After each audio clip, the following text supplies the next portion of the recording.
The kid, he had an accident and fell off a tree. His body pulled itself together, and Sue was just fine. The rest of the kids witnessed this incident, and they started calling him a monster. Those words hurt his little soul. His parents realized he was a monster and abandoned him. Sue just cut a picture of himself out and placed it in a frame with a different picture of his parents, resembling the family he would like to have. Sue goes about his daily routine before he returns home. Suddenly, he is approached by a minivan, and a crazy guy comes out of it. The man attacks him with an axe, but Sue is able to avoid getting hit. However, he is put in a chokehold by a big strong man, and he has no chance of not falling asleep. Later, when Sue wakes up, he finds himself on a surgery table, and an insane retired doctor steals his body parts to sell them in the black market. Sue has fallen victim to a trafficking gang. When the doctor receives a phone call, he says to the man at the other end of the line that everything is fine. Behind him, Sue's body starts composing itself again. The young man gets up and steps on the ground. He is missing his eyes, but he is still able to see himself through his detached eyes that are placed on a table. The doctor sees this, and he calls for help.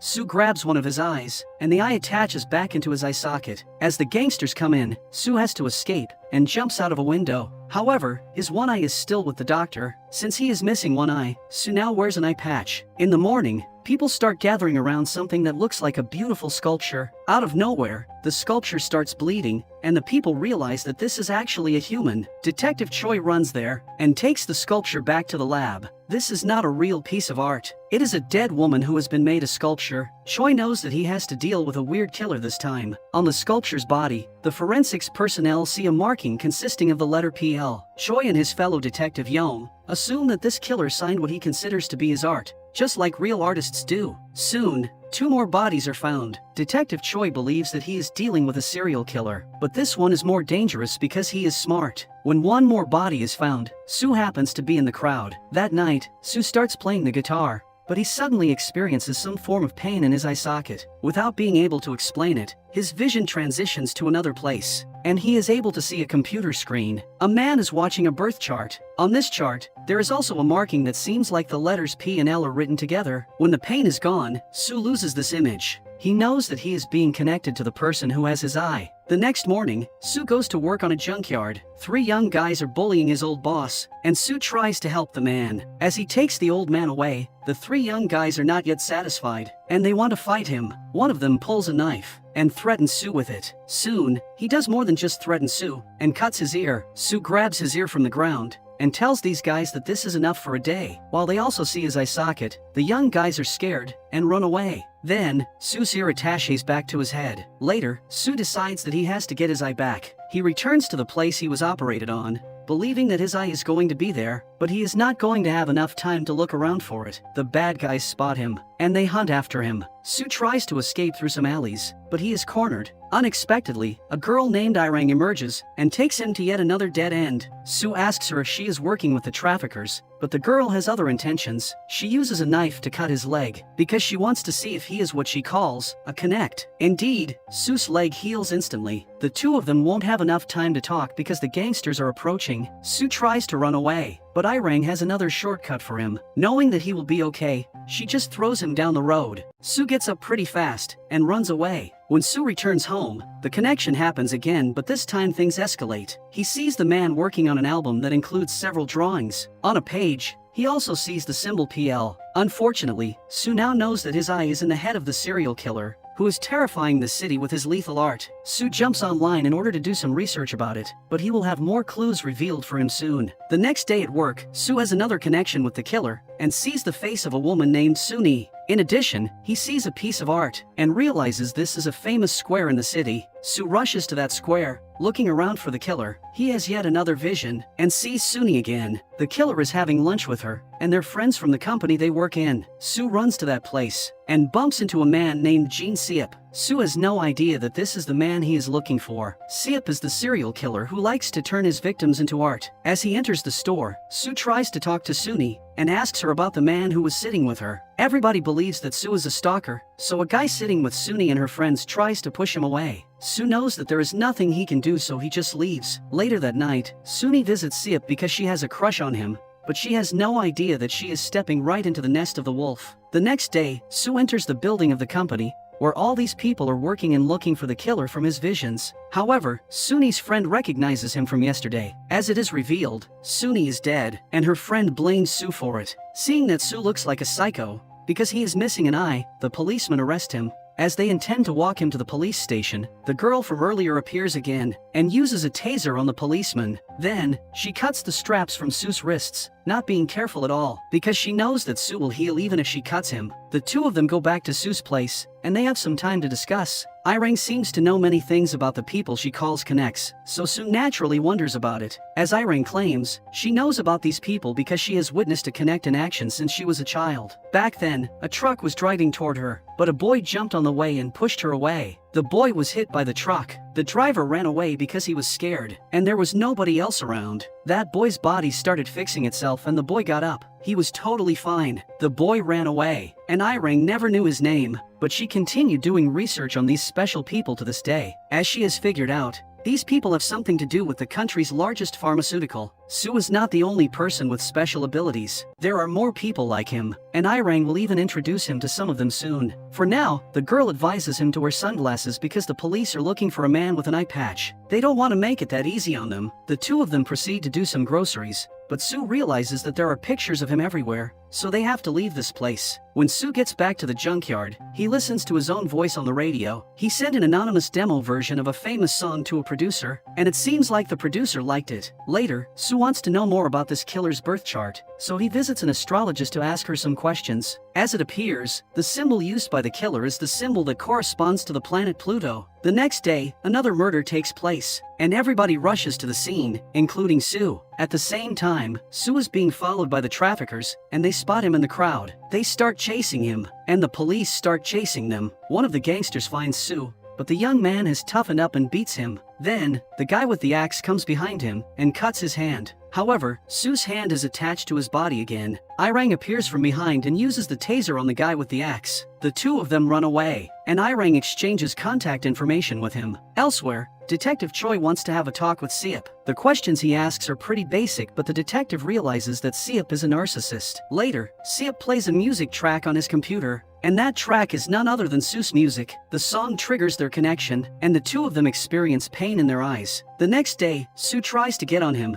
but Siep is smart and he escapes. Then, it is revealed that Siep knows the producer who published the song that triggered the connection, producer Z, and asks him about it. However, Z has no idea who is behind that song, as the artist chose to remain unknown. He tried to contact him to discuss the song's rights, but no luck. Siep has started figuring out that somebody is connecting with him through the eye, so he uses the song as a trigger that same night. Once he plays the song, Su connects to him. Siep makes a drawing on his album and writes that he is coming for Su. But in addition to that, it appears that Siep is preparing to create another piece of deadly art. This time, his art will involve 3 little girls. Su is terrified and feels obligated to help those girls survive by finding the killer first. Later, Su walks by a street singer who plays his song on the guitar, and his connection to Siep is triggered again. Su realizes that his eye is looking at him because the killer is stalking him. The two of them see each other, but Siep drives away. Su runs after him, but he is stopped by the police as he tries to enter the highway on foot. Detective Choi takes him to the station, where Detective Yom asks him questions. He shows Su the footage of him going to the astrologist, which makes him think that he is the killer who likes to carve the Pluto symbol on his victims' bodies. Su denies everything Yom asks him, and that makes the detective angry. Yom tries to rough him up, but nothing is coming out of it, so Choi tells him to take a break and go outside. Choi starts asking his own questions, but the young man is silent. He looks around, indicating that he is not comfortable having so many people around listening to him. Choi realizes that, and takes the young man up on the roof for a private talk. There, Su reveals he is special, and demonstrates that by breaking his wrist in order to get the handcuff out of his hand. Then, his wrist cures immediately. The only problem is that Choi lied to him, and he has Detective Yom listening to them on the phone. Su does not like that, and Detective Choi can tell. He aims at Su and warns him to stay put, but the young man jumps from the roof to the ground. His skull cracks open, but soon his body composites itself back and he runs away. Choi tries to get after him, but Su is long gone. The young man communicates with Irang, who tells him to avoid his house, because that is the first place the police are going to look for him. In the meantime, Siep decides to kidnap the dirty doctor who operated on Su, in order to ask him about his eye. The doctor wants to stay alive, so he tells him everything about what happened with Sue. Then, he pleads with Siep to let him go, and reminds him of how much he helped him. When Siep went to see him, he was suffering a terminal illness that caused his organs to fail, but by replacing some of them, he is still alive. Back in the present, Siep does not seem to be quite grateful to the doctor, so he just kills him. Elsewhere, Irang is being followed by one of the traffickers. The man approaches her from behind, and holds her at knife point, but he is no match for Irang. She beats him up, and kills him, before proceeding to meet with Sue. She takes him to an abandoned theater that can serve as their temporary shelter. Furthermore, she has one more thing to show him. She uses the knife to demonstrate that her body is able to heal up just like Sue's body. The story she told him about the truck was true, but there was no boy saving her. She was hit by the truck, but she survived after her body was put back together. The two of them cut their palms, and their bodies are naturally drawn together. As they hold each other's hands, they share their first kiss. Sue wakes up in the middle of the night, as he experiences yet another connection. Siep knows that, and he makes sure Sue will see that he is having another victim in his lab. At the same time, Irang wakes up, and sees on the cameras that the gangsters are coming for them. Sue also receives a video on his phone that some other members of the trafficking gang are holding his old boss. Sue is torn between Irang and the old man, but she tells him to go save his boss, because she knows how to take care of herself. Sue arrives at the junkyard pretty soon, but he is apprehended by two strong gangsters who hit him from behind, and then tie his hands behind his back using some chains. Sue and his boss are in big trouble, so the young man decides to take action. He leans back to a piece of machinery, and cuts the chains, while his hands are also being cut. However, his hands recover very fast, and he starts fighting against the gangsters. Sue kills both of them, while his boss looks at him amazed. He asks him if he is a monster, which brings back some unpleasant memories for Sue. When he was a kid and his body literally broke and fixed itself back up, the other kid called him a monster. However, the old man is thankful for still being alive, and tells the young man that his secret is safe with him. He also tells him to go, and he will clean up the dead bodies. Back in the abandoned theater, Irang is surrounded by the gangsters, and they take her back to their boss. Irang has a talk with them, but she can't risk staying there for too long, because these traffickers might start using her body. Therefore, Irang attacks them, and escapes after killing a couple of them. Right next, Irang meets with Sue, and tells him everything that happened. The gang suspected that she is a connect, and they cut her face to check if it would heal. Her face healed, so they know that they are special. Then, Sue connects to Siep again, who uses blood to write a message for him in the mirror. Sue talks to Irang about the killer, saying that he is preparing to do something big, and he is the only one who can stop him. Sue arrives at the meeting point later that night, but sees Siep walking out of his car in a biohazard protective suit. As it appears, Sue has walked right into a trap. Siep presses a button, and overwhelms the atmosphere with a sleeping gas. Sue falls to the ground with no hope of staying awake. In the meantime, Irang meets with another connect she calls Gideon. The man is huge, and he seems pretty strong. Irang wants his help, because the better way to defend is to attack. She has to put an end to the people who are after them. Next, Irang walks right into the den of the gangsters, which seems very amusing to them. However, she also introduces them to her friend.